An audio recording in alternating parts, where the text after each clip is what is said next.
ఈరోజు press meet పెట్టడానికి ముఖ్య ఉద్దేశం ఏమంటే, గత కొన్ని రోజులుగా ఆంధ్ర రాష్ట్రంలో కూటమి ప్రభుత్వం తీసుకున్న నిర్ణయాలపైన ఏ విధంగా అయితే గవర్నమెంట్ మెడికల్ కాలేజెస్ అన్ని కూడా ప్రైవేటీకరణ చేస్తామని చెప్పేసి చంద్రబాబు నాయుడు గారు చెప్పడం, దీనిపైన రాష్ట్రంలో ప్రజలందరూ కూడా ఏ విధంగా ఆందోళన చెందుతున్న విషయం కూడా మనందరూ ఒకసారి గమనించాలి. కూటమి ప్రభుత్వం అధికారంలోకి వచ్చి 15 నెలలు అవుతోంది. సూపర్ 6 సూపర్ హిట్ అని చెప్పేసి అధికారంలో రాకముందు సూపర్ 6 హామీలతో పాటు 143 హామీలు అన్ని అమలు చేస్తాం మేము అధికారంలోకి వచ్చిన తర్వాత అని చెప్పి అధికారం రావడం జరిగింది. ఏదో 3-4 హామీలు అరకొరగా నెరవేర్చి సూపర్ 6 సూపర్ హిట్ అని చెప్పేసి మొన్నటి రోజున అనంతపురం నగరంలో పెద్ద ఎత్తున ఒక కార్యక్రమం చేసి ప్రజలందరికీ కూడా సూపర్ ఫుల్స్ చేసిన విషయం కూడా అందరూ గమనించాల. అదేవిధంగా 4వ ముఖ్యమంత్రిగా చెప్పుకుంటే చంద్రబాబు నాయుడు గారు 40 years పొలిటికల్ ఎక్స్పీరియన్స్ అని చెప్పుకుంటే చంద్రబాబు నాయుడు గారు ఈరోజు ప్రభుత్వ వైద్య కళాశాలలన్నీ కూడా ప్రైవేటీకరణ చేస్తామనడం ఎంతవరకు సమంజసమో ఒకసారి ప్రజలందరూ కూడా ఒకసారి గమనించాల. ఈరోజు మనం చూసుకుంటే గతంలో డాక్టర్ వైఎస్ రాజశేఖర రెడ్డి గారు, అతని తనయుడు వైఎస్ జగన్మోహన్ రెడ్డి గారు వైద్యకి ఏ విధంగా ప్రాధాన్యత ఇచ్చినాం కూడా మనందరూ కూడా ఒకసారి గమనించాల.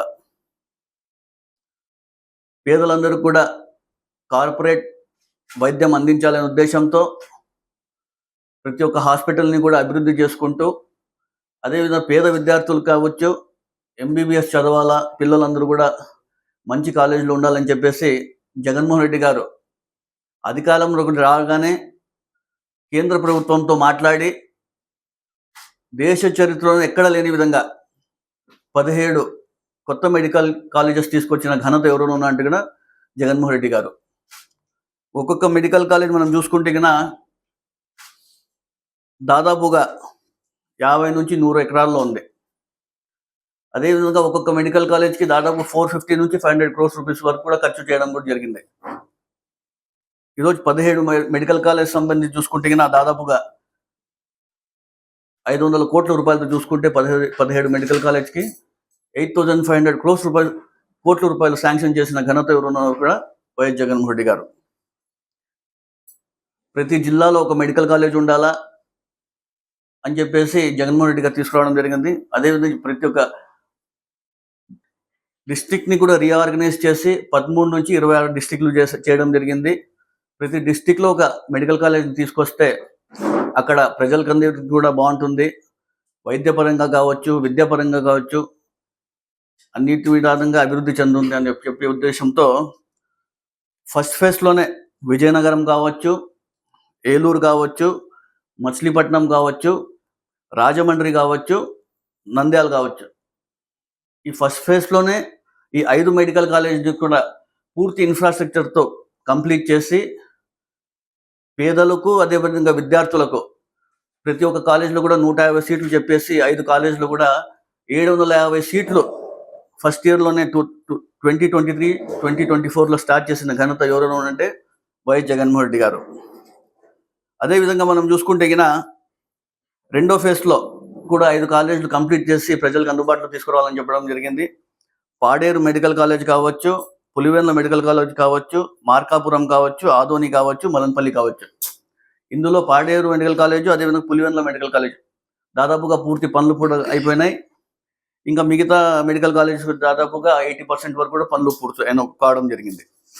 ఇవన్నీ కూడా మనం చెప్పేస్తే ఏదో మన అప్పట్లో అధికారం ఉంది, మేము చెప్పినట్లు సీట్లు ఇచ్చేస్తారు, కేటాయిస్తున్నట్టు కాదు. నేషనల్ మెడికల్ కమిషన్ వాళ్ళు వచ్చి వాళ్ళందరూ కూడా ఇన్స్పెక్షన్ చేసిన తర్వాతే ఇన్ఫ్రాస్ట్రక్చర్ ఏ విధంగా ఉంది, ఇక్కడ ల్యాబ్స్ ఏ విధంగా ఉన్నాయి, క్లినికల్ రిసోర్సెస్ ఏ విధంగా ఉన్నాయి, ఇక్కడ క్యాంటీన్ ఎలా ఉంది, బెడ్స్ ఎలా ఉన్నాయి, ఎన్ని బెడ్స్ వీళ్ళు అరేంజ్ చేసినారు, ప్రతి ఒక్కటి కూడా వీళ్ళన్నీ చూసిన తర్వాతే ఈ ఇయర్కి మేము ఇన్ని సీట్స్ కేటాయించడం జరుగుతుందని చెప్పి వాళ్ళు చెప్పిన తర్వాతే ఇక్కడ కేటాయించడం జరుగుతుంది. అదేవిధంగా అక్కడ చూసుకుంటే కన్నా పాడేరు, అదేవిధంగా పులివెందుకు సంబంధించి ఫస్ట్ ఇయర్కి మేము 50 సీట్స్ కేటాయిస్తామని చెప్పి చెప్పడం జరిగింది. సరే అని చెప్పేసి పాడేరు మెడికల్ కాలేజ్లో కూడా 50 సీట్స్ కేటాయించారు. 50 సీట్స్లో విద్యార్థులు కూడా చేయడం జరిగింది. అక్కడ కమెంట్స్ కూడా కావడం జరిగింది.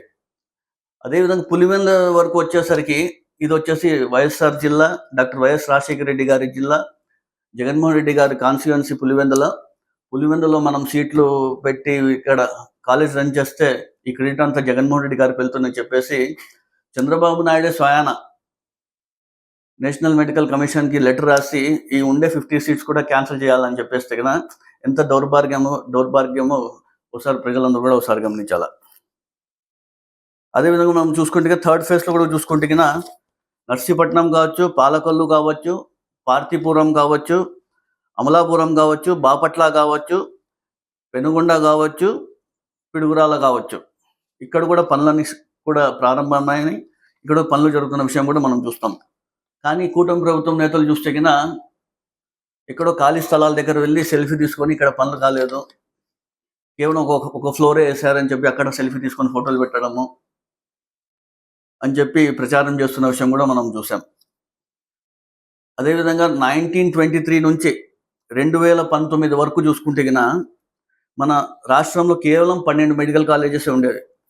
జగన్మోహన్ రెడ్డి గారు వచ్చిన తర్వాత ఆయన అక్కడే 17 కొత్త మెడికల్ కాలేజెస్ తీసుకొచ్చిన ఘనత ఎవరికైనా ఉందంటే కూడా వైఎస్ జగన్మోహన్ రెడ్డి గారికి అని మీ అందరికి తెలియజేస్తున్నాను.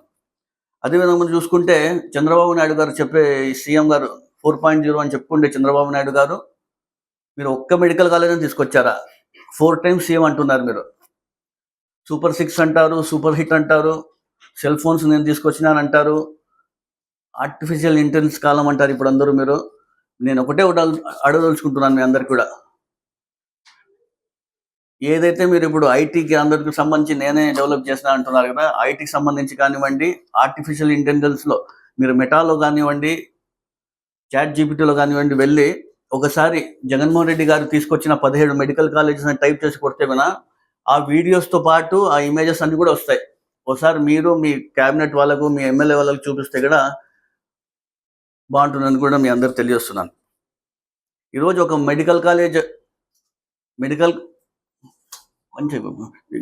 మెడికల్ కాలేజ్ కానివ్వండి, ఒక super speciality hospital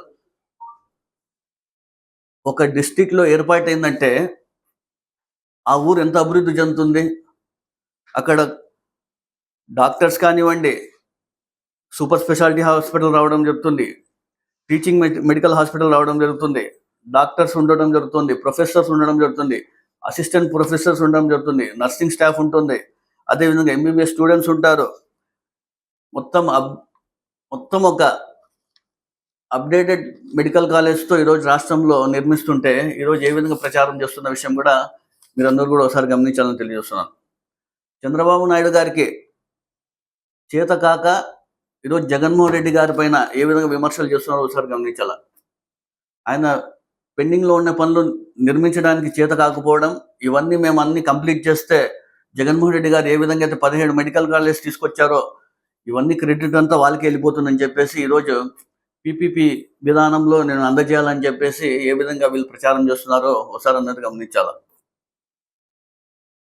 Chandrababu Naidu అంటేనే ప్రైవేటీకరణ. గతంలో కూడా మనం చూసాం, ఆర్టీసీని కూడా నేను ప్రైవేటైజేషన్ చేస్తాను, టూరిజంని కూడా నేను ప్రైవేటైజేషన్ చేసేస్తాను, అనేక విధాలుగా ఏ ఒక సంస్థను కూడా అన్ని వ్యవస్థలను కూడా ఈయన ప్రైవేటైజేషన్ చేసేలో ఘనత అని కూడా చంద్రబాబు నాయుడు గారికి నేను చెప్తున్నాను. అదేవిధంగా మనం చూసుకుంటే అనంతపురం నగరంలోని కూడా చూసుకుంటే వైఎస్ జగన్మోహన్ రెడ్డి గారి సహకారం, అనంత వెంకటరామరెడ్డి గారి చొరవతో గతంలో మనం మెడికల్ సంబంధించి సిడి హాస్పిటల్ కావచ్చు ఏ విధంగా అభివృద్ధి చేశామో ఒకసారి ఓల్టోన్కి వెళ్ళి చూస్తే తెలుస్తుంది. సూపర్ స్పెషాలిటీ హాస్పిటల్ కావచ్చు, అదేవిధంగా సూపర్ స్పెషాలిటీ హాస్పిటల్ పక్కనున్న క్రిటికల్ కేర్ బ్లాక్ దాదాపుగా 20 కోట్ల రూపాయలతో ఏ విధంగా అభివృద్ధి కార్యక్రమాలు చేశానో అవి కూడా చూడొచ్చు మనం. అదేవిధంగా నగరంలో ఎప్పుడూ లేని విధంగా 6 కొత్త అర్బన్ హెల్త్ సెంటర్స్ తీసుకురావడం జరిగింది. అదేవిధంగా MCh black, mother and child care black సంబంధించి 300 కోట్ల రూపాయలతో ఈరోజు అభివృద్ధి కార్యక్రమాలు చేస్తున్నారంటే కూడా వైఎస్ జగన్మోహన్ రెడ్డి గారి సహకారం, అనంత వెంకటరామరెడ్డి గారి చొరవతో కూడా మీ అందరికీ తెలుసుకుంటున్నాను. ఇవన్నీ కూడా ప్రజలందరూ గమనిస్తున్నారు. కేవలం మీరేదో ప్రచారం చేసుకుంటూ అబద్ధాలు ప్రచారం చేసి ప్రజలకు మభ్యపెట్టాలని చూస్తే కూడా ప్రజలు ఎవరు నమ్మే పరిస్థితులు లేరు. దీనికి సంబంధించి వైఎస్ఆర్సీపీ పార్టీ పెద్ద ఎత్తున రేపు రాబోయే సెప్టెంబర్ 19వ తారీఖున చలో ప్రభుత్వ మెడికల్ కళాశాలలకు అని చెప్పేసి వైఎస్ఆర్సీపీ ఆధ్వర్యంలో ఒక పెద్ద కార్యక్రమం చేయడం జరిగింది. అనంతపురం నగరంలో అనంత వెంకటరామరెడ్డి గారి ఆధ్వర్యంలో ఈ కార్యక్రమం చేయడం జరిగింది. యువజన విభాగంలో ఈ కార్యక్రమం చేపట్టడం జరుగుతుంది. ఈ కార్యక్రమం పెద్ద ఎత్తున నాయకులు కావచ్చు, యువకులు కావచ్చు పెద్ద ఎత్తున తరలి వచ్చి మీకు ఇక్కడ అభివృద్ధి కార్యక్రమాలు ఏం జరుగుతున్నాయి, వీళ్ళు ఏం చేస్తున్నారు, ఏ విధంగా తప్పుడు ప్రచారం చేస్తున్నారు అని చెప్పి ప్రజలకి లోతుగా తీసుకెళ్లాలని చెప్పేసి నేను తెలియజేయడం జరుగుతుంది. ఈరోజు మన రాష్ట్రంలో చూసుకుంటే ఏ విధంగా చేసినారో ఒకసారి మీరే గమనించాలా. ఎంత బాగున్నాయి మెడికల్ కాలేజెస్ ఒక్కసారి మనం అందరూ చూస్తే కన్నా మీరే గమనించాలి ఒకసారి. ఇవన్నీ కూడా మేము ఏమైనా అబద్ధాలు చెప్తున్నామా? ప్రతి ఒక్కటి కూడా ఇన్ఫ్రాస్ట్రక్చర్ పూర్తయిన కాలేజెస్ ఈ స్టేజ్లో ఉన్నాయి. సెకండ్ ఫేజ్లో 80% పూర్తయినాయి. థర్డ్ స్టేజ్లో 50% వరకు పూర్తయినాయి అని చెప్పేసి కూడా ఏ విధంగా మేము విత్ ప్రూఫ్ చూపిస్తామో కూడా వీళ్ళు అబద్ధ ప్రచారాలు చేస్తున్నారు. ప్రజలు ఎవరు నమ్మకండి. మేము దీనికి ఎట్టి పరిస్థితుల్లో కూడా ప్రైవేటీకరణ చేయడానికి ఒప్పుకోమని చెప్పేసి కూడా తెలియజేసుకుంటూ దీనికి పెద్ద ఎత్తున ప్రజలందరూ కూడా ఆందోళన కార్యక్రమం చేస్తాం. దీన్ని ఖచ్చితంగా మీరు ఆపే వరకు మేము ఖచ్చితంగా పోరాడతామని తెలియజేస్తున్నాం.